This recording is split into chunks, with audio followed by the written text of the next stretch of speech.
SIR এর আতঙ্কে আত্মহত্যার অভিযোগ এতদিন সামনে আসছিল, আর এবার এসআইআর এর চাপে বিএলওর মৃত্যু। বাড়ির উঠোনে বিএলওর ঝুলন্ত দেহ।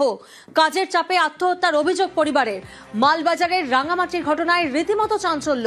মালবাজারের রাঙামাটি গ্রাম পঞ্চায়েতের অন্তর্গত যে এলাকা রয়েছে সেখানকার বাসিন্দা শান্তিমণি একা, তিনি কিন্তু আইসিডিএস কর্মী ছিলেন এবং তিনি কাজ করতেন বিএলওরও, এবং বিএলওর কাজ শুরু হতে এই এসআইআর এর ফর্ম মিলিয়ে এবং তা ফর্ম ফিল আপ করা নিয়ে দ্বিধায় পড়েছিলেন তিনি এবং রীতিমতো চিন্তায় পড়েছিলেন বলে পরিবার সূত্রের দাবি।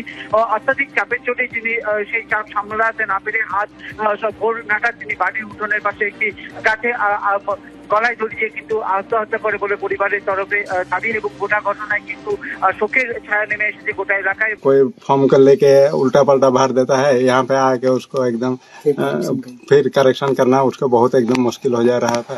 तो जब उनका समस्या हो रहा था तो उनको प्रशासनिक कोई किस्म का सहायता नहीं मिला था, बीडीओ वगैरह कोई सहायता नहीं कर रहा था? वो गया था एक दिन वहाँ पे रीजन देने के लिए, तो वो जो जॉइंट वीडियो बोला कि तो आपका नाम है तो आपका नाम यहाँ से और नहीं हटेगा, आपको ही काम करना पड़ेगा। तो रिजाइन देने का भी कोशिश किया? हाँ, किया था। आज का जो परिस्थिति जो हुआ है वो क्या वो एसआईआर फॉर्म लेके ही भरने के लिए फॉर्म लेके ही उसका एकदम पूरा